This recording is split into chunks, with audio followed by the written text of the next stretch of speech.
Saudara calon wakil presiden nomor urut 1 Muhaimin Iskandar optimis bisa menang di Jawa Tengah pada Pilpres nanti. Caimin, saudara, yang juga Ketua Umum Partai Kebangkitan Bangsa PKB menyebut mesin partai sudah akan bekerja maksimal untuk berebut suara di Jawa Tengah yang merupakan basis pemilih suara PDI Perjuangan mengusung Ganjar Pranowo Mahfud MD. Dapat dukungan yang menguat terus karena pada dasarnya semangat perubahan itu nyata. Mereka sudah merasa bahasa Jawanya ingin ae, tidak ada perubahan yang signifikan sehingga butuh perubahan masif dan cepat. Di sisi yang lain konsolidasi ukhuwah Islamiyah berjalan sangat cepat dan insya Allah ini menjadi energi kemenangan amin. Berapa persen Gus? Target berapa persen? Target paling tidak 52% kita. Jawa Tengah akan menjadi wilayah yang paling diperebutkan suaranya oleh 3 pasangan capres. Selama ini Jawa Tengah dikenal sebagai wilayah PDI Perjuangan yang mengusung capres Ganjar Pranowo. Namun kemunculan Gibran Rakabuming Raka yang dibesarkan dari PDIP kini bersama Prabowo Subianto dinilai bisa menjadi ancaman untuk mengurangi dominasi Ganjar di Jawa Tengah. Lalu seberapa ketat persaingan suara di Jawa Tengah?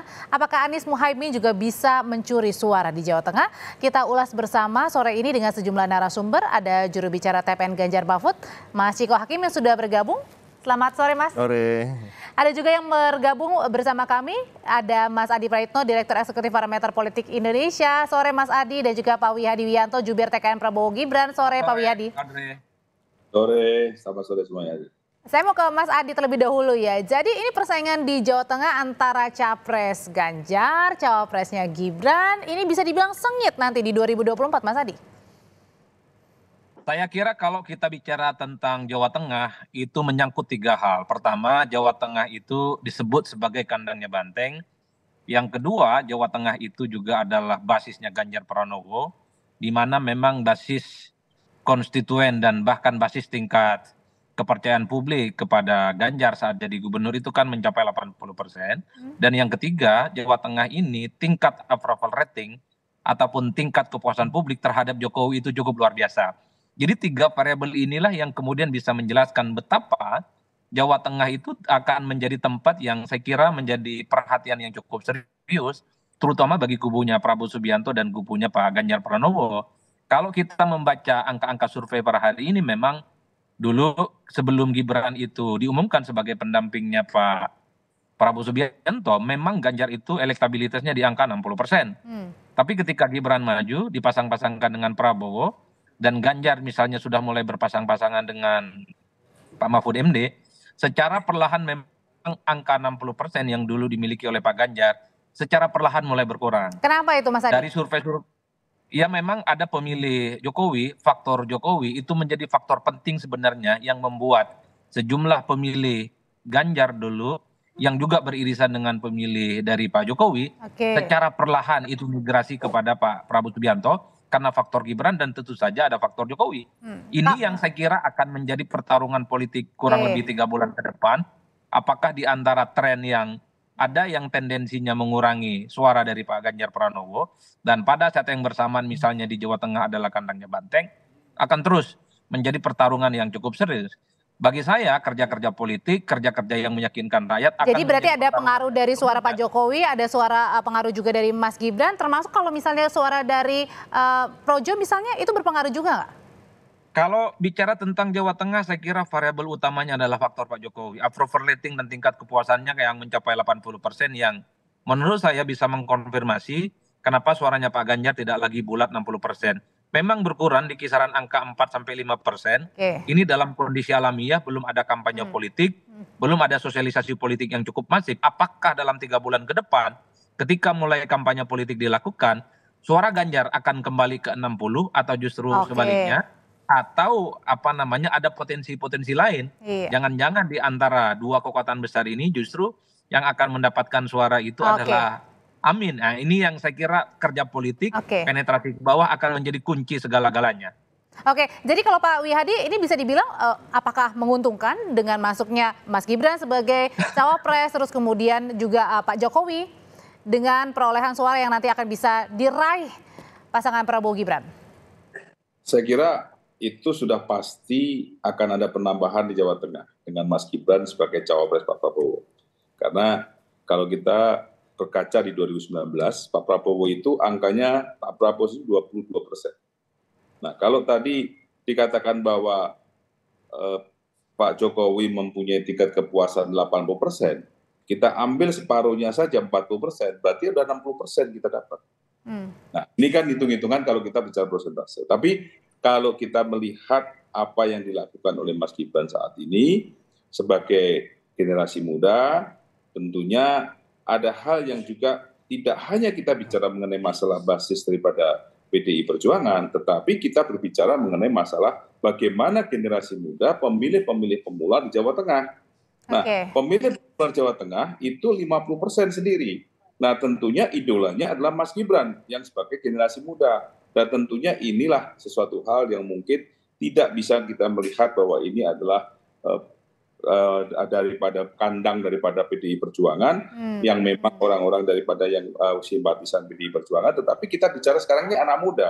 Anak muda ini adalah yang sekarang cair saat ini. Belum tentu mereka menentukan pilihannya kepada partai mana, tetapi bisa memilih kepada generasi muda sebagai simbol daripada anak-anak muda ini, ya Mas Gibran. Dan nanti itu bisa menggoyah kekuatan di Jawa Tengah ya. Kalau gitu pertanyaan berikutnya saya ke Mas Chiko. Mas Chiko, kalau misalnya mungkin pada sebelum-sebelumnya mungkin bisa dibilang PDI Perjuangan ini nggak was-was ya untuk meraih suara terbanyak di Jawa Tengah. Bagaimana dengan Pilpres yang 2024 ini sekarang ini, Prabowo dan juga Gibran?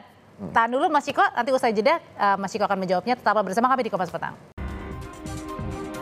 Mas Chiko, jadi menyambung pertanyaan sebelumnya, sebenarnya apa sih yang sudah dipersiapkan oleh PDI Perjuangan dalam mempersiapkan suara-suara kemungkinan dari pendukungnya Pak Jokowi, Mas Gibran juga, dan juga relawan Pak Jokowi dan juga Mas Gibran yang mungkin akan bergabung ke kubu sebelah? Kita lihat backgroundnya dulu ya. Sekarang kan Jawa Tengah kita ketahui walau untuk PDI Perjuangan sebagai partai pengusung utamanya Pak Ganjar dan Mahfud, adalah penguasa tanda kutip ya di Jawa Tengah dengan kemenangan di 2019 itu 29, sekian persen, hampir 30%. Nah kemudian kita harus juga melihat, saya setuju dengan Mas Adi tadi, the Jokowi effect. Jokowi itu waktu itu kemenangannya di atas 75% kalau nggak salah di Jawa Tengah.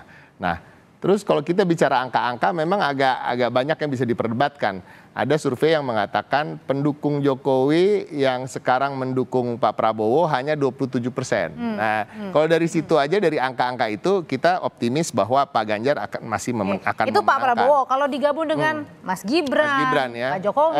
Saya rasa gini, kita ini kan memilih Gibran, memilih Prabowo Gibran, bukan memilih Pak Jokowi. Kadang-kadang approval rating itu saya pernah katakan juga tidak akan berbanding lurus dengan siapa yang di endorse atau yang didukung oleh si empunya approval rating yang tinggi itu. Nah, ini kan terjadi di Amerika Serikat ketika Obama approval ratingnya sangat tinggi, kemudian dia mendukung Hillary Clinton secara penuh. Maksudnya dia belum jaminan gitu ya? Nggak jamin bahwa dia akan menang, dan betul kan Trump yang menang melawan Hillary Clinton. Apalagi ada banyak perbedaan lah antara sosok Pak Jokowi dengan sosok putranya sendiri gitu. Jadi kita melihat PDI Perjuangan dan tim pemenangan nasional Ganjar Mahfud masih sangat optimis. Tapi tadi memang akan ada pergeseran-pergeseran suara ketika Gibran menjadi calon wakil presiden. Nah itu jujur kami akui ya. Cuma ya insya Allah masih bisa kita atasi lah. Oke, Mas Adi, kalau gitu sebenarnya kenapa sih Jawa Tengah ini menjadi pertarungan yang sengit?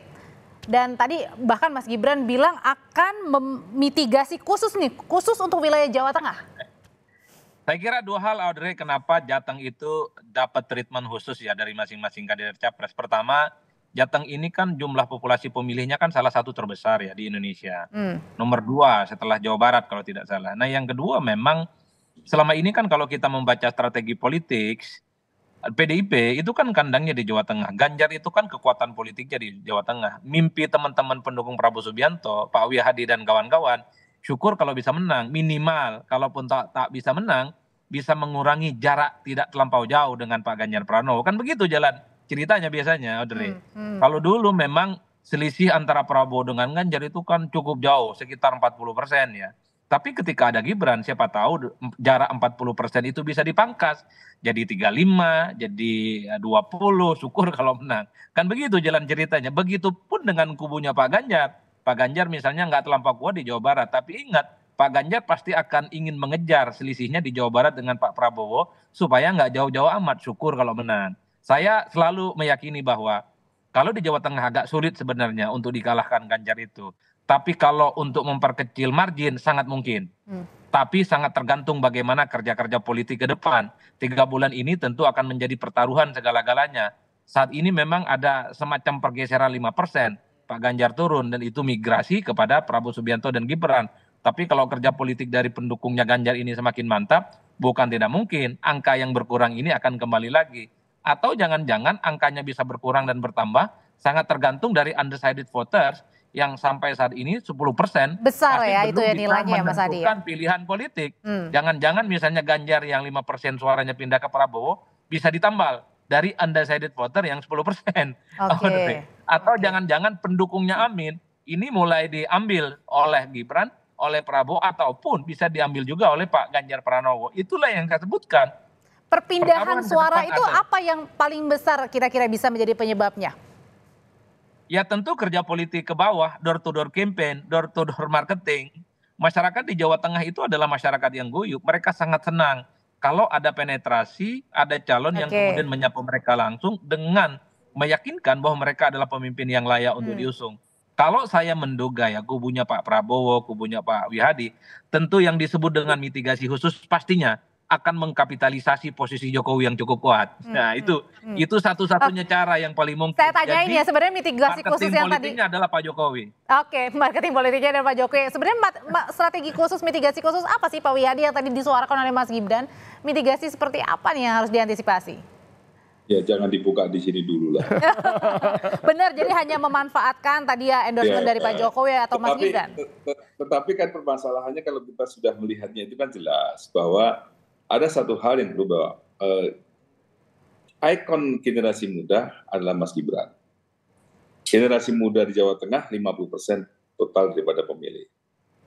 Kemudian kalau kita melihat, tadi Mas Adi mengatakan kapitalisasi Pak Jokowi, itu tidak bisa kita lepaskan karena relawan-relawan Pak Jokowi itu juga banyak yang sekarang ini ke Pak Prabowo di Jawa Tengah.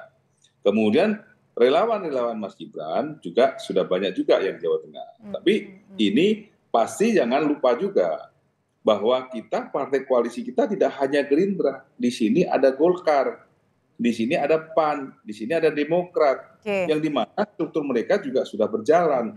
Dan saya kira Golkar sendiri di Jawa Tengah itu juga mempunyai kontribusi suara yang cukup signifikan karena beberapa kepala daerah di Jawa Tengah cukup banyak juga. Jadi hal ini menjadi suatu rumusan yang kita lihat bahwa Jawa Tengah ini adalah merupakan sesuatu yang tidak terlepas bahwa kita akan naik angka kita untuk di Jawa Tengah ini. Jadi saya kira berapapun persentasenya, tapi kita bisa melihat bahwa kenaikan itu pasti akan terjadi dengan beberapa hal yang kita sudah lakukan sekarang dan apa yang kita sekarang lakukan.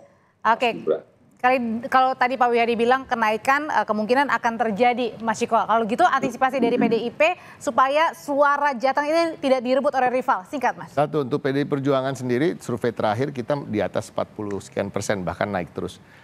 Mungkin ada penurunan sedikit, tapi sangat tidak berarti. Suara Pak Ganjar tadi dikatakan Mas Adi memang agak menurun sedikit karena ada unsur Gibran masuk ke situ. Tapi kan kita sedang bergeliat sekarang terus berjalan dan kita juga jangan melupakan seperti kata Pak Wihadi bahwa kita tidak sendirian. Ada P3, ada Perindo, ada juga Hanura, begitu juga relawan-relawan Ganjar yang tentunya dengan situasi politik yang seperti ini ada isu-isu ketidaknetralan dan lain-lain justru semakin memantik semangat kita. Nah ini yang kita harapkan dengan semangat ini ya kita bisa memenang di atas 70% lah. Kalau menang kita yakin bahwa kita masih menang di sana, PDI Perjuangan masih. Tapi berapa persennya itu yang? Nah persentasinya itu, nah kita berharap sesuai dengan harapan aja. Baik, Mas Ciko terima kasih, Pak Wihadi terima kasih, Mas Adi terima kasih, sehat selalu semuanya Bapak-Bapak.